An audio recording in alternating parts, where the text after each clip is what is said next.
چنانچہ ابھی غزوہ احد کو 2 ہی مہینے گزرے تھے کہ بنی اسد نے مدینہ پر حملہ کرنے کا ارادہ کر لیا۔ ابھی غزوہ احد کو 2 ہی مہینے گزرے تھے کہ بنی اسد ایک علاقے نے مدینے پر حملہ کرنے کا ارادہ کر لیا۔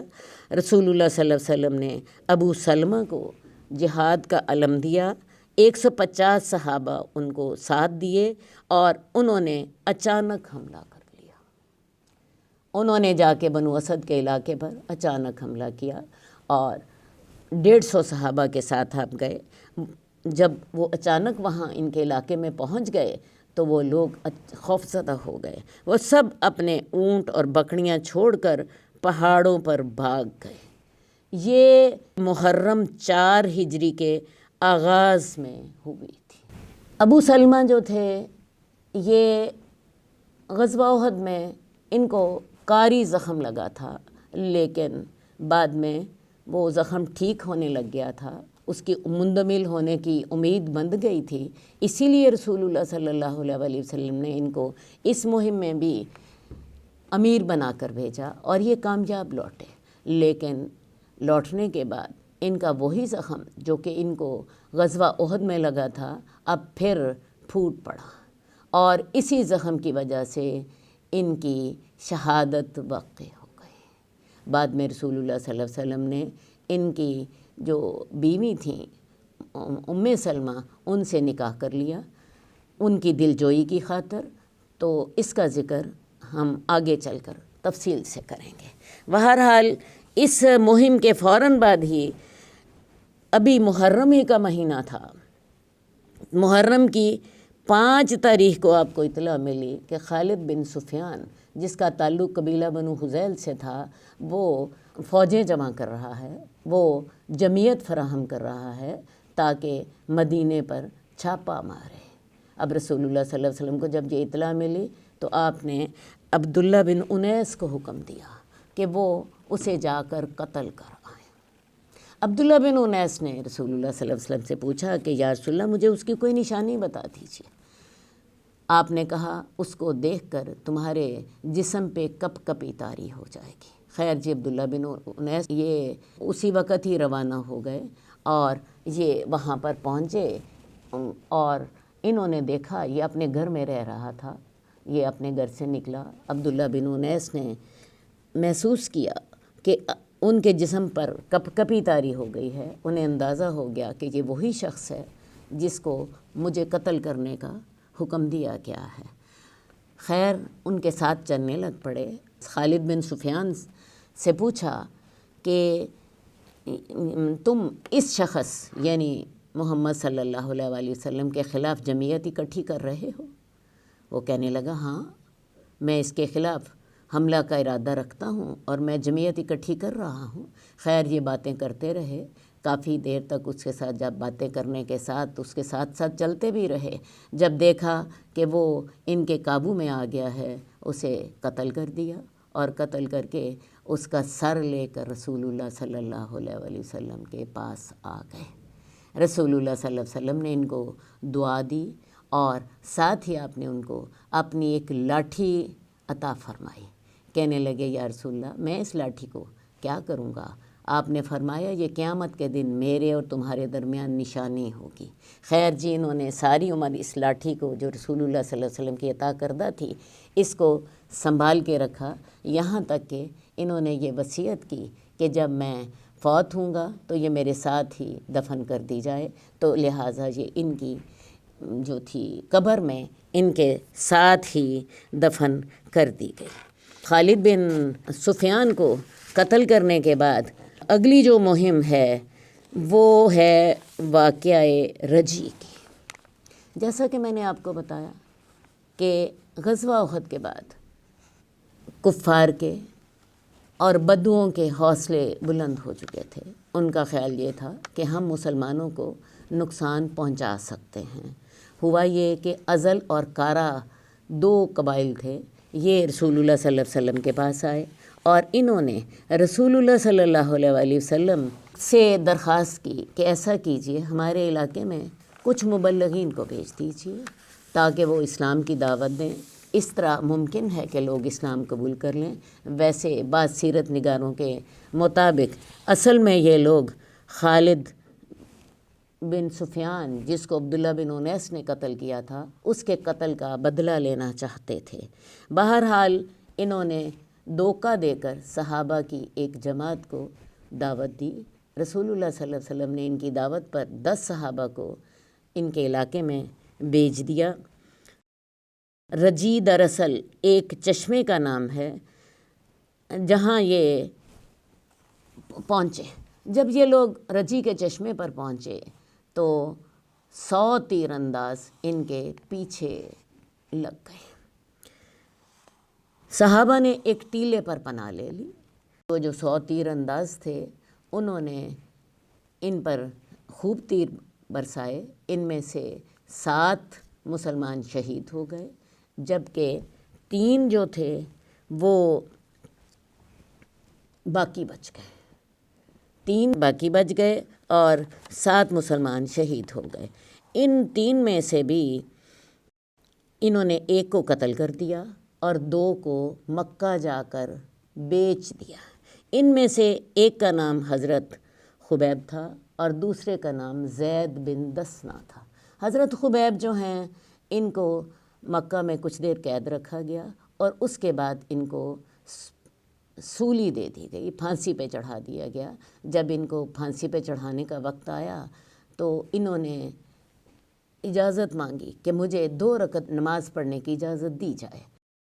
انہوں نے خیر 2 رکعت نماز پڑھی، کچھ اشعار کہے. اس کے بعد عین جس وقت ان کے قتل کرنے کا موقع پیش آیا تو ابو سفیان نے کہا کہ میں تم سے اللہ کا واسطہ دے کے سوال کرتا ہوں کہ تم مجھے ایک بات بتاؤ، اگر تمہاری جگہ یہاں محمد ہوتے اور تم اپنے گھر میں ہوتے، اپنے اہل و عیال میں ہوتے تو کیا یہ بہتر نہ تھا؟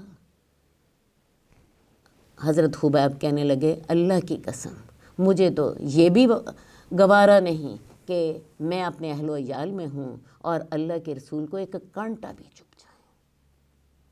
اس وقت پھر ابو سفیان کہنے لگا کہ کسی انسان نے دوسرے انسان سے اتنی محبت نہیں کی جتنی محمد کے ساتھی محمد کے ساتھ محبت کرتے ہیں.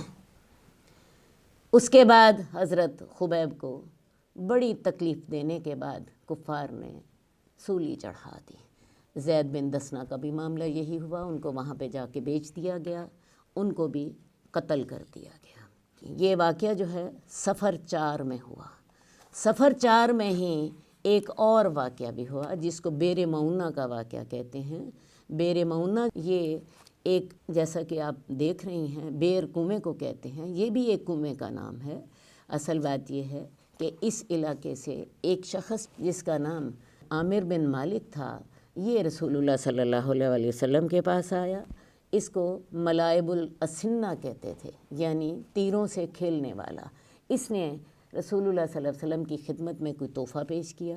رسول اللہ صلی اللہ علیہ وسلم نے اسے کہا کہ میں مشرک کا تحفہ قبول نہیں کرتا، ہاں تم اسلام لے آؤ تو میں تمہارا تحفہ قبول کر لوں گا. اس نے خیر نہ تو اسلام کا انکار کیا اور نہ ہی اسے قبول کیا. ہاں یہ کہنے لگا کہ آپ ایسا کیجئے کچھ لوگوں کو ہمارے پاس بیچ دیجئے تاکہ وہ لوگ ہماری قوم کے لوگوں کو اسلام کا پیغام پہنچائیں. امید ہے کہ وہ لوگ یہ پیغام قبول کر لیں گے. رسول اللہ صلی اللہ علیہ وسلم نے اسے کہا کہ مجھے نجد کے لوگوں سے خوف ہے کہ وہ انہیں کہیں نقصان نہ پہنچائیں. تو یہ جو عامر بن مالک تھا یہ کہنے لگا کہ میں ان کا محافظ ہوں، وہ میری پناہ میں ہوں گے. تو اس طرح کر کے اس نے رسول اللہ صلی اللہ علیہ وسلم سے اپنی پناہ کا واسطہ دے کر درخواست کی کہ آپ ہمارے پاس اپنے کچھ لوگوں کو بھیج دیجئے. رسول اللہ صلی اللہ علیہ وسلم نے حالات کے مطابق 70 علماء اور قرآن کے حفاظ کو اس علاقے میں بیچ دیا. مدینہ منورہ سے یہ لوگ بیر معونہ پہنچے جو کہ بنو عامر کے علاقے میں ایک کنواں تھا. بنو عامر کے سردار کے نام بھی رسول اللہ صلی اللہ علیہ وسلم نے ایک خط لکھا ہوا تھا. یہ خط لے کر حرام بن ملحان یہ بنو عامر کے سردار کے پاس پہنچے۔ اس سردار نے یہ خط دیکھنا بھی گوارا نہیں کیا، ہاں ان کے پیچھے ایک تیر انداز کو اشارہ کیا، اس تیر انداز نے حرام بن ملحان کو تیر مارا، اور جب تیر ان کے جسم کو لگا اور خون کا فوارہ پھوٹا تو انہوں نے کہا فزت برب الکعبہ، کعبہ کے رب کی قسم میں کامیاب ہو گیا۔ یہ جو قاصد ہوتے ہیں اور جو خط پہنچانے والے ہوتے ہیں، ان کا قتل آداب کے خلاف ہوتا ہے، تو بجائے اس کے کہ وہ اس رسول اللہ صلی اللہ علیہ وسلم کا خط دیکھتا، اسے پڑھتا، اس نے کیا کیا کہ ایک تیر انداز کو اشارہ کیا کہ وہ ان کو تیر پھینکے، اور وہ اس تیر سے شہید ہو گئے۔ اور اس موقع پر انہوں نے یہ الفاظ کہے تھے جو کہ تاریخ نے محفوظ رکھے ہیں، فزت برب الکعبہ، میں کعبے کے رب کی قسم میں شہادت حاصل کرنے میں کامیاب ہو گیا۔ اس کے بعد باقی جو 70 آدمی تھے انہیں بھی اندازہ ہو گیا کہ یہ لوگ ہمارے ساتھ غداری کریں گے۔ اتنی دیر میں کچھ قبائل، اسیہ، ریل اور زکوان، یہ ان قبائل کے نام ہیں جنہوں نے صحابہ پر حملہ کر لیا۔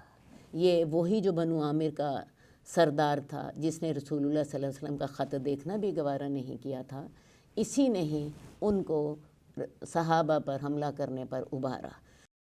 اب ان کی اور صحابہ کی آپس میں سمجھ لیجیے لڑائی ہو رہی ہے، لیکن صحابہ تو لڑنے نہیں آئے تھے، صحابہ تو دین کی تعلیم دینے کے لیے آئے تھے۔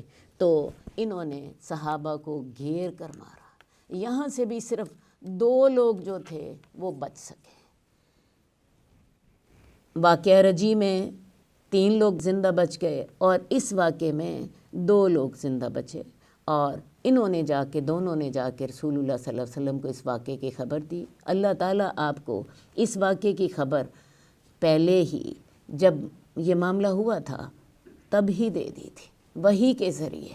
تو رسول اللہ صلی اللہ علیہ وسلم کو ان دونوں واقعات سے اتنا دکھ پہنچا، اتنے آپ غمگین ہوئے کہ جتنے آپ شاید غزوہ احد پر بھی غمگین نہ تھے، کیونکہ غزوہ احد میں جو لوگ مارے گئے تو وہ تو میدان جنگ میں آمنے سامنے لڑتے ہوئے مارے گئے، جبکہ یہاں پہ ایک جگہ پہ 10 لوگوں کو اور ایک جگہ پہ 70 لوگوں کو دھوکے کے ساتھ گھیر کر مارا گیا۔ رسول اللہ صلی اللہ علیہ وسلم کو اتنی تکلیف ہوئی اس واقعے کے ساتھ کہ آپ نے قنوت نازلہ پڑھنی شروع کر دی۔ آپ یہ قنوت نازلہ نماز باجماعت میں پڑھتے تھے، بعض احادیث میں ہے کہ آپ ہر نماز میں پڑھتے تھے، لیکن جو صحیح تر بات ہے وہ یہ ہے کہ فجر کی نماز میں دوسری رکعت میں رکوع کے بعد پڑھتے تھے۔ باجماعت نماز ہوتی تھی اور آپ نام لے لے کے بد دعا کرتے تھے۔ ریل، اسیہ، زکوان اور یہ تمام قبائل جنہوں نے مسلمانوں کے قتل میں حصہ لیا تھا، تو آپ ان کا نام لے کے دعا کرتے تھے، اور آپ غریب مسلمانوں کی نجات کے لیے دعا کرتے تھے۔ یہ تمام جو ہیں واقعات یہ صحیحین میں موجود ہیں۔ آپ نے 1 مہینہ تک قنوت نازلہ کی پابندی کی، اور آپ برابر ان مشرکین کے لیے بد دعائیں کرتے رہے۔ یہ واقعات دوبارہ ایک دفعہ دہرا لیتے ہیں۔ غزوہ احد کے بعد مسلمانوں کا رعب چونکہ ختم ہو گیا، کفار کے حوصلے بڑھ گئے۔ سب سے پہلے تو سریہ ابو سلمہ ہوا، جس میں آپ کو خبر ملی تھی کہ بنو اسد قبیلے کے کچھ لوگ مدینے پہ حملہ کرنا چاہتے ہیں، تو آپ نے ابو سلمہ رضی اللہ تعالیٰ عنہ کو وہاں بھیجا، وہ معاملہ ختم ہوا۔ اس کے بعد آپ کو یہ خبر ملی خالد بن سفیان جو ہے وہ مدینے پر حملہ کرنے کے لیے ایک جمعیت اکٹھی کر رہا ہے۔ رسول اللہ صلی اللہ علیہ وسلم نے عبداللہ بن انیس کو اس کے قتل کا حکم دیا، اور وہ اس کا سر آپ کی خدمت میں لے آئے۔ یہ معاملہ بھی ختم ہوا۔ اس کے بعد یہ واقعہ رجی ہوا، جس میں 10 مسلمان قراء پر حملہ کیا گیا۔ اس کے بعد یہ بیر معونہ کا واقعہ ہوا، جس میں 70 مسلمانوں کو شہید کر دیا گیا، جن میں سے صرف 2 بچے۔ پہلے والے واقعے میں 3 بچے، یعنی 80 میں سے 5 مسلمان بچے، لیکن وہ جو 3 واقعہ رجی میں 3 مسلمان بچے تھے ان کو بھی بعد میں قتل کر دیا گیا تھا۔ تو آپ یہ سوچئے کہ اتنی بڑی تعداد مسلمان علماء کی اور مسلمان قراء کی شہید کر دی گئی، تو یہ بڑی مسلمانوں کے لیے پریشانی اور غم کی بات تھی۔